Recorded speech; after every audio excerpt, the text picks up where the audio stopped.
Hey, my name is Blake. I've got the new Apple MacBook Air here, just announced this past Wednesday, October 20th.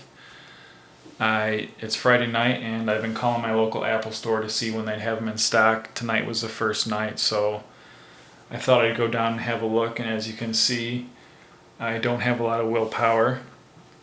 I'm going to try and make a hopefully short first impressions video with some comments and comparisons. So here we go. First of all, you really should see it in person.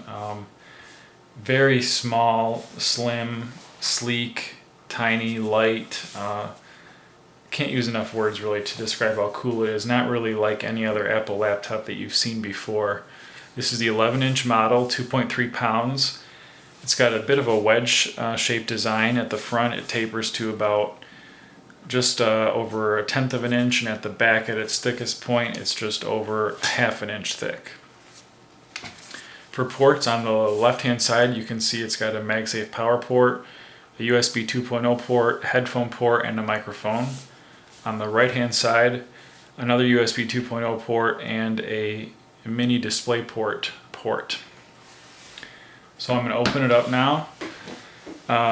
Just like in the Apple videos, you can open it up with one finger. I think that says a lot about the hinge. Very happy to see that.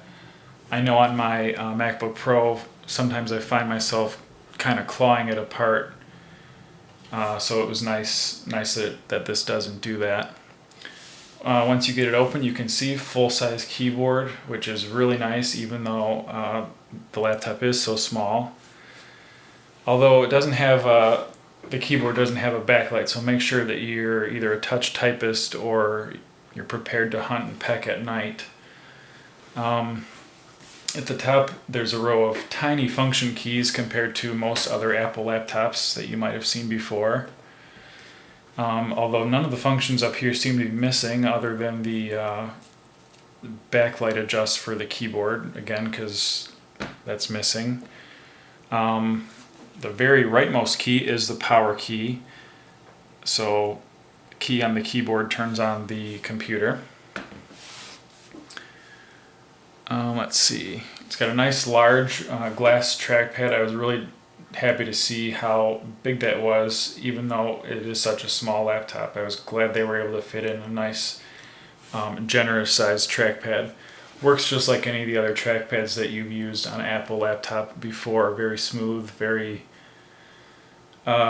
satisfying when you use Expose or any of the other multi-touch functions.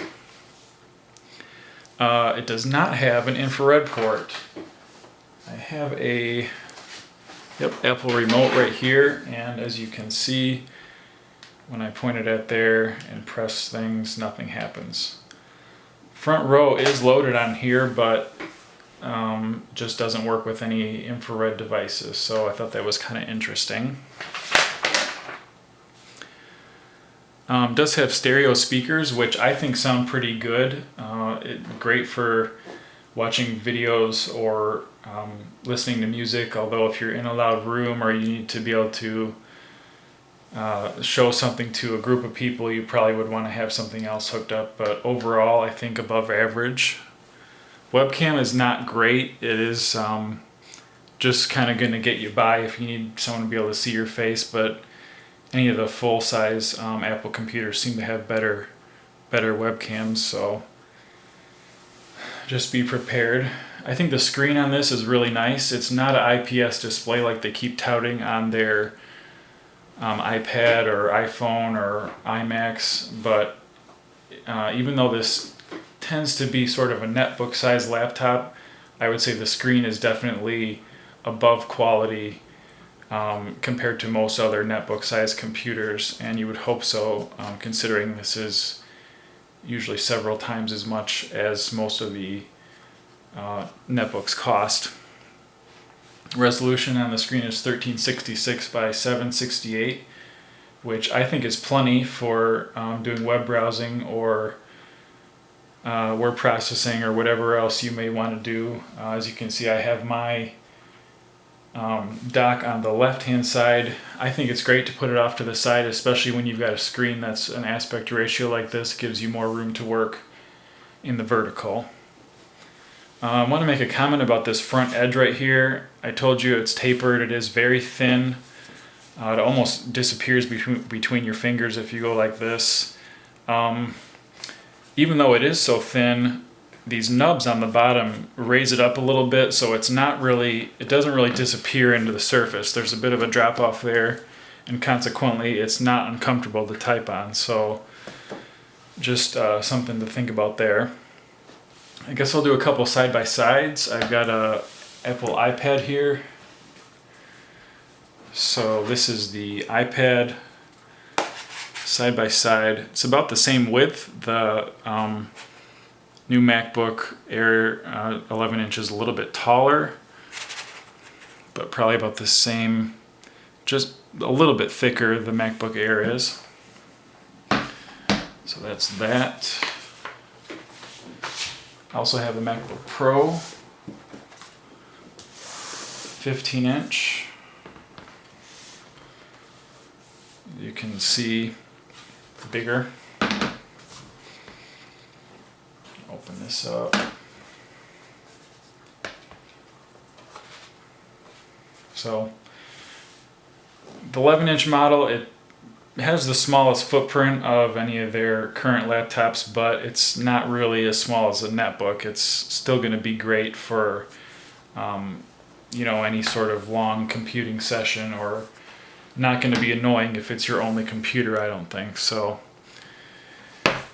there's some comparisons with other Apple products. Let me talk a little bit about what came in the box.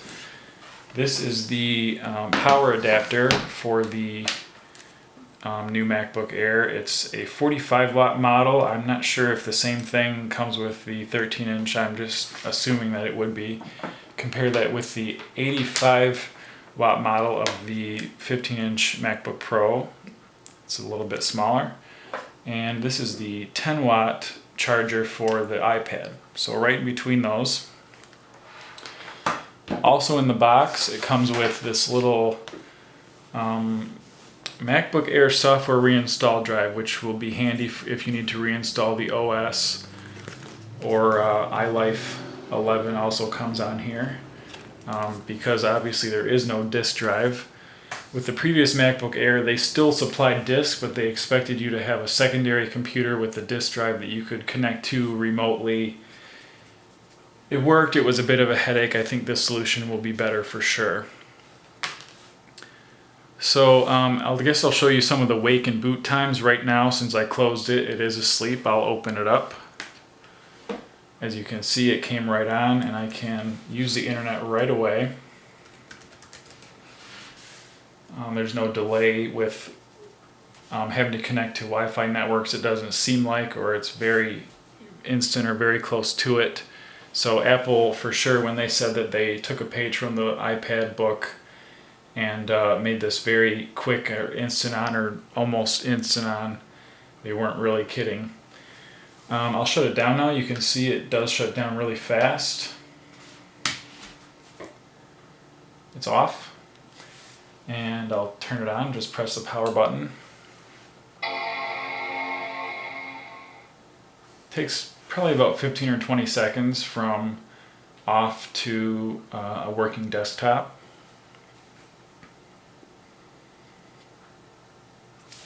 There it is.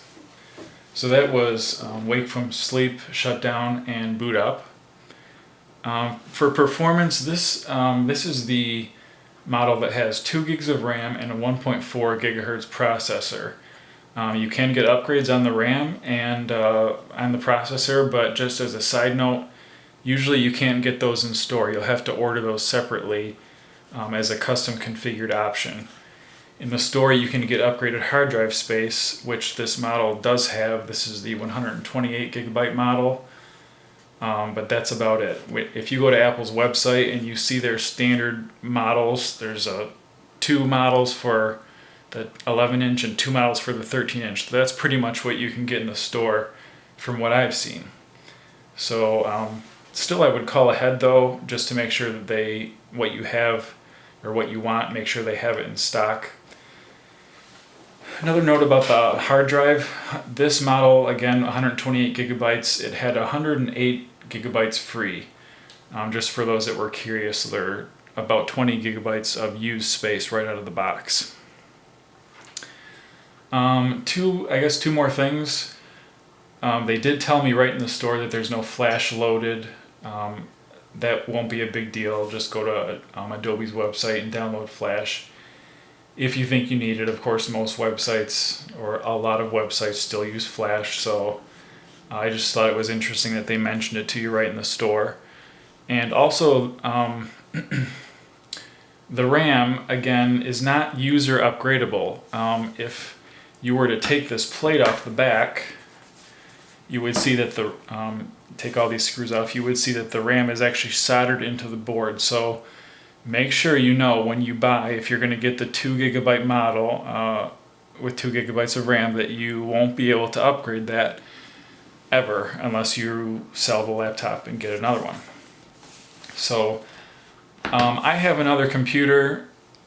I didn't really have too many reservations about getting this model with 2 gigs of RAM. I know some people were complaining. It's 2010, computers shouldn't come with 2 gigs of RAM.